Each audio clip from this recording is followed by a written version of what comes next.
Nilai mata uang bisa berubah. Diversifikasi aset adalah kunci. Emas bisa menjadi pilihan aman. Cintai produk dalam negeri.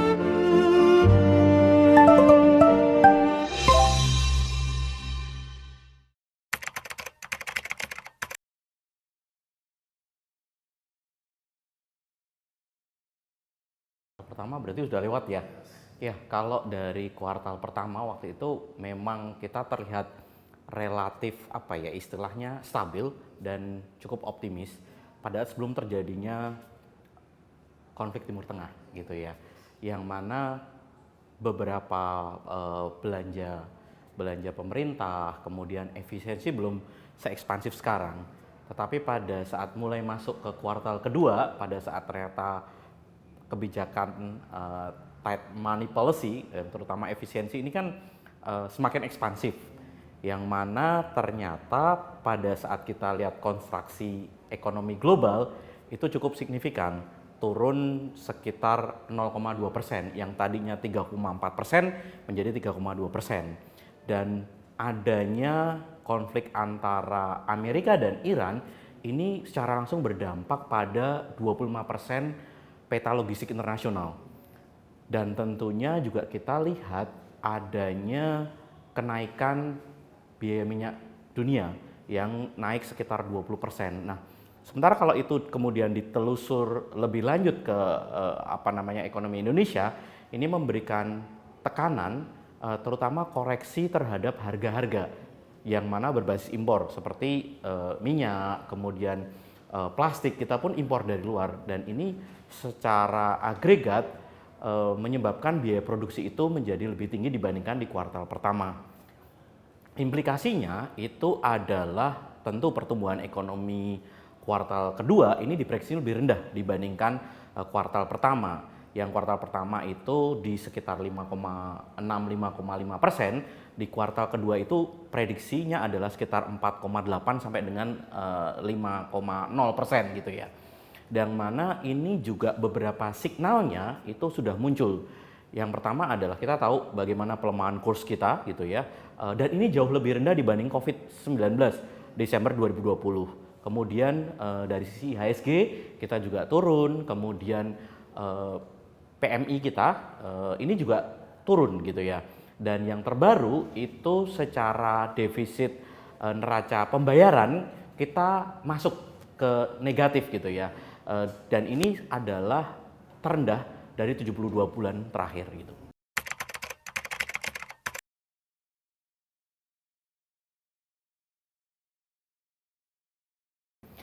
Konflik Timur Tengah ini sudah berlanjut selama 4 minggu ya, dan tensinya kan up and down, dan minggu ini naik lagi gitu ya, dibandingkan minggu lalu yang rasa-rasanya kita sudah optimis nih, minyak dunia turun, kemudian juga harga emas juga relatif turun gitu ya, tapi justru sekarang naik gitu ya. Satu hal yang sebenarnya kita masih bisa optimis gitu ya, waktu itu sebelum terjadinya atau awal-awal minggu pertama terjadinya konflik Timur Tengah, Indonesia itu adalah satu dari 4 negara yang sebenarnya relatif aman dari tekanan geopolitik. Tetapi lambat laun ternyata kita terasa gitu ya, terasa terutama adanya tekanan impor minyak yang relatif tinggi, kemudian terkait beberapa produk-produk untuk industri nasional yang berbasis impor gitu ya. Ini juga berdampak ke sana. Artinya ada beberapa hal yang kita sudah mulai mengalami koreksi, tetapi ada yang juga kita cukup positif.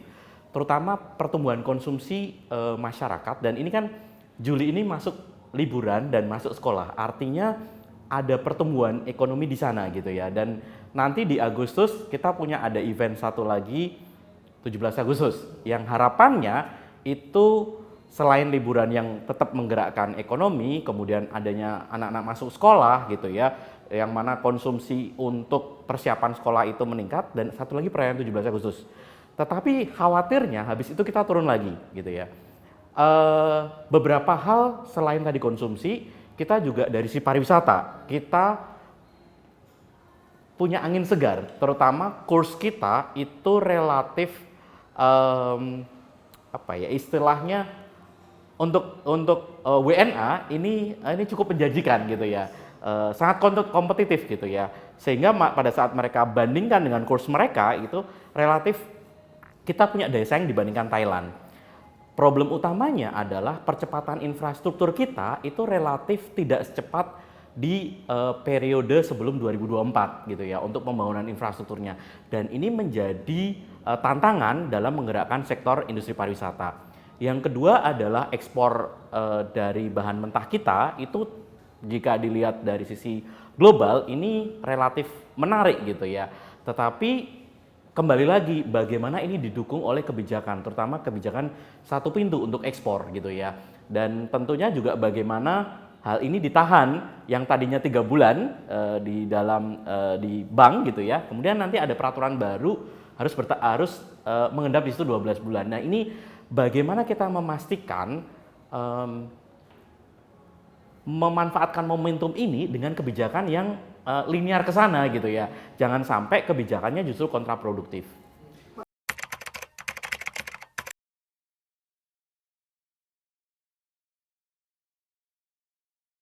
Jika kita lihat kondisi cadangan devisa kita itu saat ini posisi terakhir 143 miliar ya.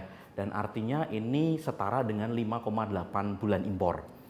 Pada saat kita bisa mengoptimalkan terutama industri pariwisata, ini saya rasa bisa meleverage hal tersebut. Terutama kalau target kita, wisatawan kita itu adalah dari wilayah Eropa, yang mana saat ini sebentar lagi mereka memasuki long holiday ya, musim panas. Nah ini travelnya sangat-sangat menjanjikan, kompetitif pada saat kita bisa memanfaatkan momentum ini dari secara cost of travel itu relatif kompetitif, kemudian dari waktunya momentumnya pas gitu ya. Bagaimana ini bisa meningkatkan terutama cadangan devisa pada saat kita memang serius membangun industri pariwisata kita. Contohnya adalah satu, kita memanfaatkan media digital kita. Jadi pemerintah lebih banyak melibatkan terutama teman-teman startup lokal, kemudian talent-talent muda kita untuk membuat konten-konten pariwisata. Yang kedua itu adalah Indonesia ini pada saat kita sandingkan antara industri kreatif dengan industri pariwisata, ini sepertinya masih ada yang belum terjembatani dengan baik. Kalau kita belajar nih dari Amerika ataupun Inggris misalnya, mereka selalu mendekatkan antara industri kreatif dengan industri pariwisata. Contohnya adalah bagaimana film-film kita yang menang di berbagai kompetisi global itu juga diikuti dengan branding dari lokasi untuk pengambilan film itu. Persis. Dan kalau kita ingat film-film nasional, film-film lokal yang kita ingat AADC ya misalnya, kan AADC kedua gitu yang dilakukan di Jogja. Itu untuk Gen Z, gen milenial terutama, itu kemudian tingkat kunjungan wisata ke Jogja itu meningkat. Dan ini otomatis. Kenapa? Karena kalau kita lihat lagi tren pasar itu sudah bergeser dari boomers dan Gen X itu sudah bergeser ke Gen Y dan Gen Z. Kenapa Gen Y dan Gen Z? Karena Gen ini adalah yang punya masuk dalam usia produktif paling tinggi. Artinya mereka masih muda, mereka punya tenaga dan mereka punya duit. Dan mereka adalah native digital. Mereka akan sangat mudah untuk mencari tempat wisata yang baru.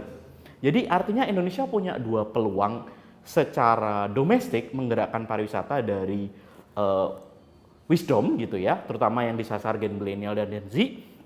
Kemudian di luar itu pun juga sama dua generasi tersebut gitu ya, karena mereka sangat happy untuk travel mau dari backpacker maupun berkoper ria gitu ya, mereka sangat siap. Nah, Mas.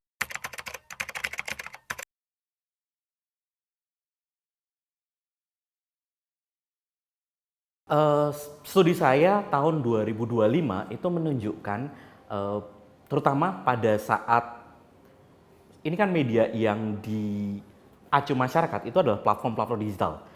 Mereka akan sangat reaktif dan responsif pada saat ini berbicara dengan urusan perut dan langsung berpengaruh pada sumber mata pencaharian mereka. Dan kalau kita lihat urusan perut ini di dalam 2 minggu atau 3 minggu terakhir ini kita lihat beberapa komoditas bahan pokok udah relatif turun. Harganya relatif terjangkau dibandingkan bulan sebelumnya, ya kan? Di bulan Mei Juni misalnya adalah seperti telur, kemudian juga daging ayam gitu ya. Ini relatif turun. Dan ini menjadi salah satu optimisme buat masyarakat, harapannya ini bisa mengurangi beban hidup gitu ya. Beban hidup terutama dari tadi minimal 9 bahan pokok itu turun. Yang kedua yang bisa dilakukan oleh pemerintah itu adalah bisa melakukan terutama energi gitu ya, subsidi energi. Subsidi energi yang dirasa terutama pasca meletusnya perang Iran dan Amerika ini kan jumping ya, dan ternyata berdampak langsung Mas, berdampak langsung terhadap biaya sehari-hari mereka, baik itu ke kantor maupun misalnya pergi ke sekolah gitu ya. Dan ini pada saat pemerintah selain tadi sembako harganya bisa lebih dikendalikan dan terjangkau, kemudian biaya energi menjadi lebih terjangkau, ini bisa masyarakat otomatis bisa lebih optimis.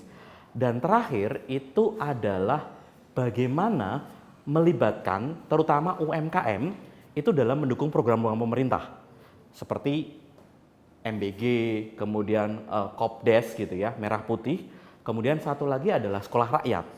Ini bagaimana UMKM itu dilibatkan langsung, dan ini bisa dilakukan dengan membuat peraturan turunan. Misalnya untuk supplier ini adalah benar-benar UMKM, bukan lagi korporasi. Pada saat UMKM ataupun usaha lokal dilibatkan di sana gitu ya, maka otomatis ini akan menciptakan satu peningkatan pendapatan. Yang kedua adalah penerapan tenaga kerja yang sebelumnya kalau mereka tidak banyak dilibatkan dan mereka harus bersaing dengan korporasi, tentu daya saingnya akan berbeda. Tetapi pada saat proyek-proyek pemerintah ini melibatkan UMKM lokal, maka saya optimis ada peningkatan lapangan kerja di sana gitu ya. Dan ini relatif lebih fleksibel dibandingkan tingkat korporasi yang memiliki kualifikasi yang lebih tinggi.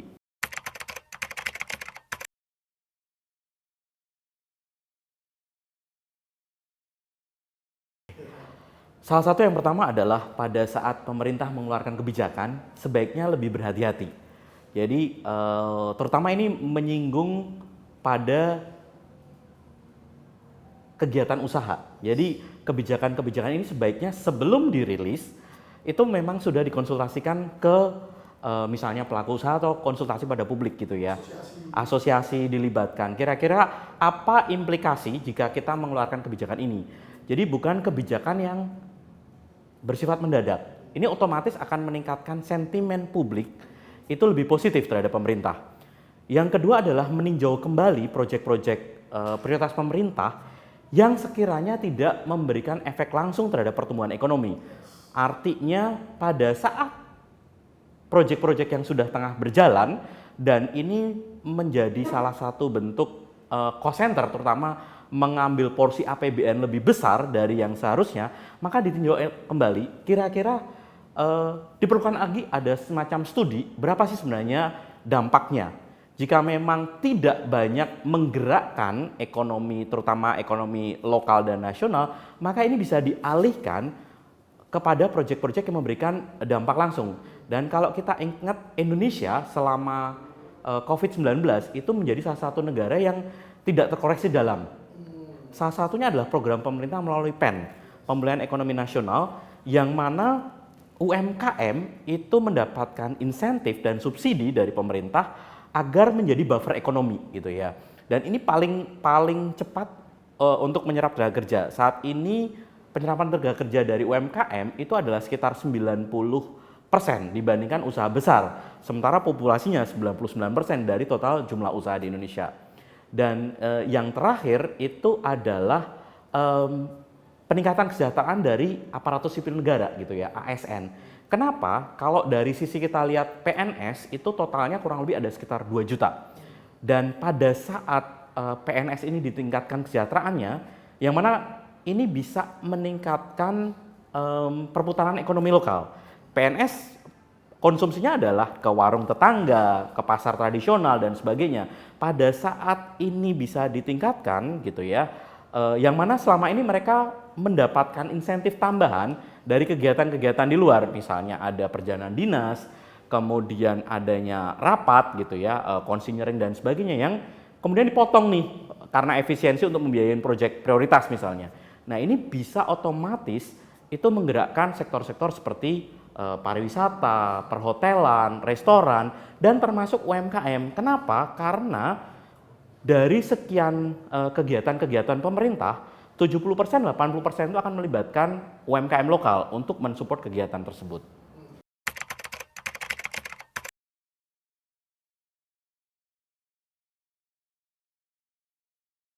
Yang pertama adalah mengurangi cicilan. Ya, karena pada saat semakin melemahnya kurs rupiah terhadap dolar, maka pemerintah akan menggunakan instrumen moneter gitu ya, meningkatkan suku bunga Bank Indonesia gitu ya, yang dalam 6 bulan terakhir ini udah naik tiga kali gitu ya, dan ini akan berdampak semakin mahalnya biaya untuk misalnya cicilan gitu ya, karena suku bunga pasti naik, ya kredit gitu ya, kredit ini pasti akan naik gitu ya. Kemudian yang kedua itu adalah tentu ini sesuatu dua hal yang kontraproduktif. Pada saat kita pengen ekonomi tumbuh, berarti konsumsi harus naik kan, gitu ya. Tetapi di satu sisi ini juga diredam gitu ya. Salah satu yang sebenarnya yang harusnya kita jaga itu adalah di kelompok kelas menengah.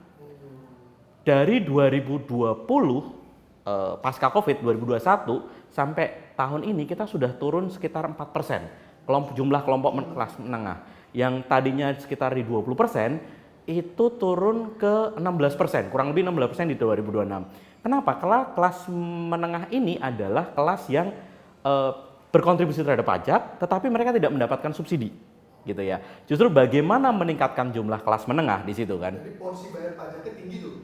Betul gitu ya. Justru disitulah yang kelas menengah itu dibutuhkan. Sementara untuk yang kelas bawah yang diharapkan itu adalah bagaimana mereka tetap melakukan konsumsi, tetapi untuk konsumsi yang bersifat produktif. Contohnya adalah bagaimana mereka melakukan investasi untuk kesehatan.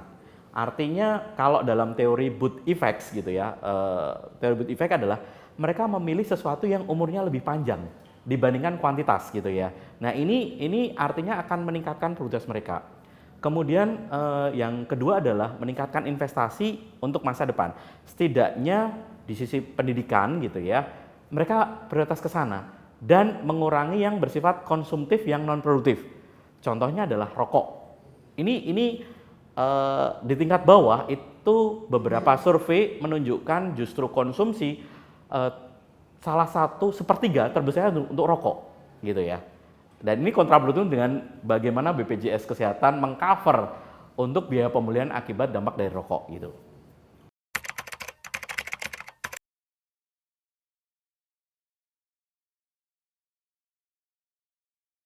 Jadi memang kalau kita berbicara fiskal, posisi kita 80% kan disupport dari pajak. Nah, pajak ini tidak akan bisa tercapai pada saat terjadi perlambatan ekonomi nasional. Transaksi itu tidak terjadi.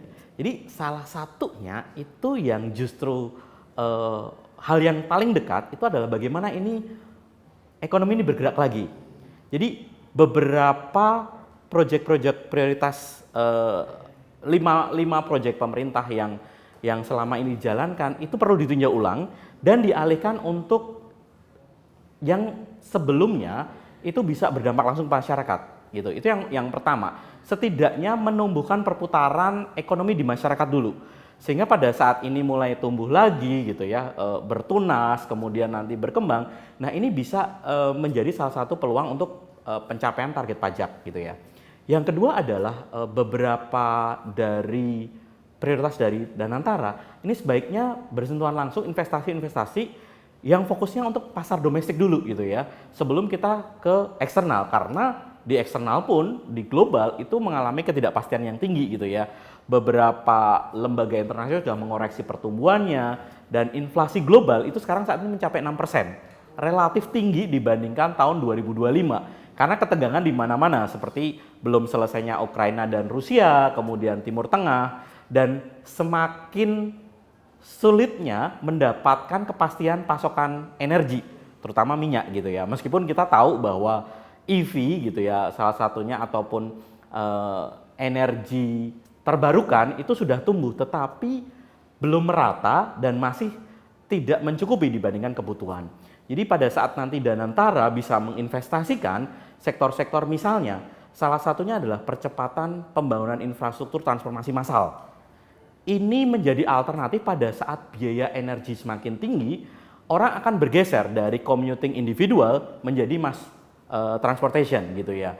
Jadi pada saat Danantara bisa menginvestasikan yang marketnya jelas seperti logistik, kemudian transportasi umum gitu ya, dan yang terakhir ini adalah bidang-bidang untuk pelayanan langsung ke masyarakat seperti kesehatan gitu ya, yang mana kita sudah punya BPJS, tetapi bagaimana pemerintah menambah jumlah pelayanan kesehatan, karena tentu pada saat kita berbicara menggunakan asuransinya pemerintah itu antrinya relatif panjang, tetapi pada market yang tadi kelompok menengah ke atas itu kan ada market, dan mereka untuk berbicara masalah kualitas dan kecepatan mereka mau membayar lebih, dan ini menjadi peluang bagi pemerintah untuk tadi menambal dari sisi fiskal. Dan yang terakhir itu adalah bagaimana relaksasi untuk ekspor produk utamanya Indonesia.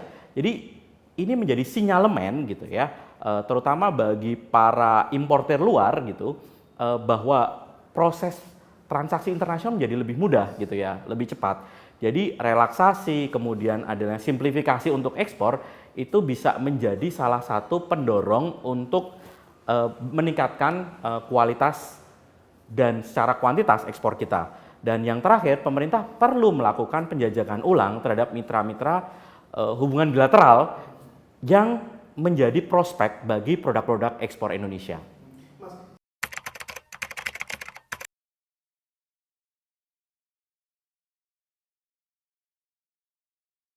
Salah satu yang bisa dilakukan oleh pemerintah, pertama memasukkan literasi keuangan itu dari pendidikan dini.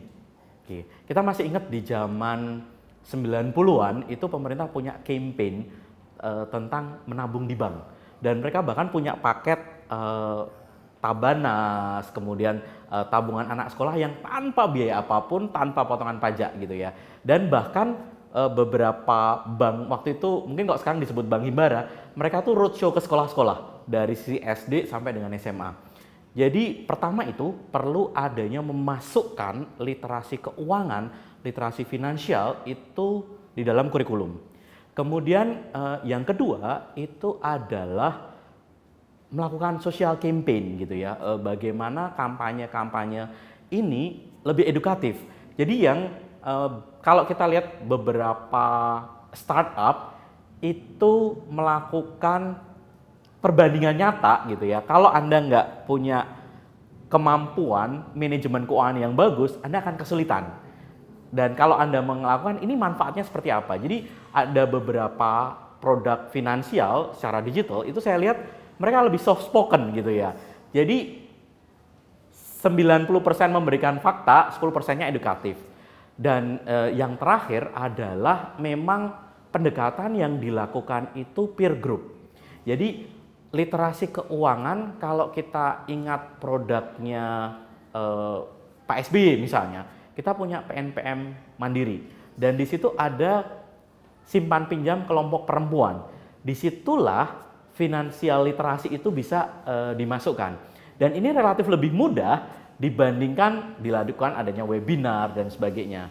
Dan bagi terutama UMKM gitu ya, mikro, menurut saya program Kementerian Koperasi waktu itu, Koperasi dan UMKM itu ada namanya PLUT ya, Pusat Layanan Usaha Terpadu, yang itu ada di tingkat provinsi. Ini digalakkan kembali, yang tentunya pada saat APBD tidak punya, itu bagaimana DBH ataupun DAU DAK itu bisa membantu ini menghidupkan kembali. Kenapa? Karena PLUT itu bisa menyentuh sampai ke tingkat kecamatan. Jadi mereka punya target untuk mendampingi UMKM dan salah satu materinya adalah literasi keuangan. Dan saya rasa ini bukan hanya pekerjaannya teman-teman di perbankan, tetapi juga bagaimana pemerintah, kemudian akademisi itu turut serta di sana. Dan yang terakhir, kalau kita berbicara akademisi, bagaimana MBKM gitu ya, program-program mahasiswa magang itu bukan hanya mereka ke perusahaan, tetapi bagaimana mendorong para pelaku usaha lokal itu juga punya akses yang bagus ke industri perbankan.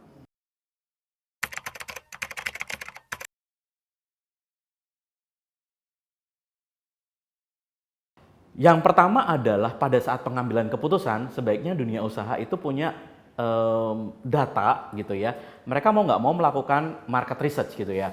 Market research setidaknya bukan hanya single reference, tapi beberapa reference, baik dari sisi global maupun nasional. Sehingga pengambilan keputusan, misalnya mau ekspansi pasar, mau nambah stok gitu ya, ataupun bisa harus melakukan efisiensi, ini sudah evidence based.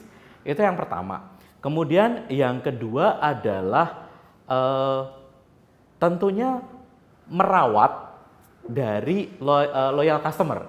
Jadi bagaimana memastikan customer ini bisa datang kembali. Itu salah satu yang bisa dilakukan oleh dunia usaha untuk tadi menjaga kepastian permintaan di tengah pelemahan ekonomi global maupun nasional gitu ya. Dan yang terakhir itu perlu adanya semacam kolaborasi pada saat, dan ini kalau boleh dibilang semacam integrasi vertikal tetapi semi integrasi vertikal. Jadi yang selama ini misalnya pembelian itu masih bersifat individual, pada saat relatif kolektif maka ini bisa menciptakan biaya produksi yang relatif kompetitif gitu ya. Jadi economic of scale-nya bisa didapat dibandingkan secara individual mereka melakukan pembelanjaan secara mandiri.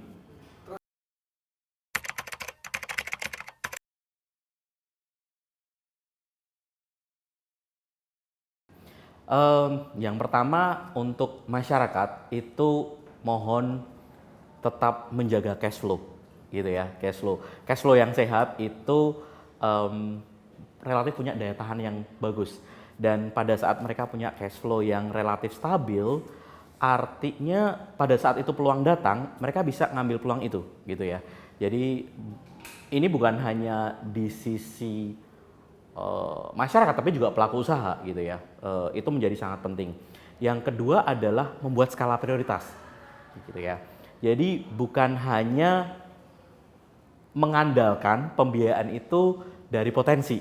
Oh ya, bulan depan saya potensi dapat proyek baru, tetapi ini belum proven. Nah, ini sebaiknya berhati-hati dengan soal tersebut. Yang bisa dihitung adalah sesuatu yang sudah proven dulu gitu ya. Jadi membuat skala prioritas untuk konsumsi, untuk belanja apa dulu, dan pada saat pola-pola konsumsinya sebaiknya bukan lagi yang bersifat eceran gitu ya. Jadi bukan, contohnya misalnya pada saat kita konsumsi dalam bentuk sachet itu ternyata lebih mahal dibandingkan kita memang belinya dalam bentuk ya kapasitasnya lebih besar. Ini menjadi sangat penting. Jadi secara langsung mereka lebih mengamankan. Dan yang ketiga, mengurangi konsumsi-konsumsi yang bersifat improduktif. Ya, seperti tadi rokok, kemudian juga misalnya judol gitu ya. Judol dan tentu pinjol ini sebaiknya dihindari karena ini berbiaya tinggi dan memberikan ketidakpastian yang tinggi gitu ya. Dan berbicara masalah untuk tetap tumbuh, pemerintah bersama asosiasi, bersama komunitas menggalakkan kembali belanja di warung tetangga, menggalakkan kembali berbelanja di warung tradisional, tentu dengan adjustment yang bagaimana kualitas di pasar tradisional itu sebagus dengan kualitas pasar modern misalnya. Dan juga ada insentif-insentif, misalnya pada saat kita, salah satu kota yang saya cukup appreciate itu kota Surabaya. Bagaimana Pemda itu diminta untuk belanja di UMKM lokal, dan ini ngeling dengan sistem kepegawaian daerah gitu ya. Insentif mereka keluar pada saat mereka minimum spendingnya segitu gitu. minimum spendingnya kalau nggak salah 500.000 untuk kebutuhan seperti biaya sabun, sembako dan sebagainya, agar ekonomi lokal ini UMKM itu tetap tumbuh. Gitu. Bisa diterapkan di Kopdes Merah Putih ya? Sebaiknya untuk itu kita perlu melihat kembali seberapa tangguh Kopdes gitu ya. Seberapa perlu diuji, artinya apakah memang Kopdes ini bisa mempunyai daya resilience gitu ya, dan daya saing sebagaimana market driven gitu ya. Jadi saya akan melihatnya pada saat memang ini sudah teruji dan memang secara harga kualitas itu bisa dibandingkan dengan market mechanism gitu ya. Ini kan kita berbicara uang itu selalu akan dekat dengan bagaimana daya saing itu dihasilkan atau dicapai gitu.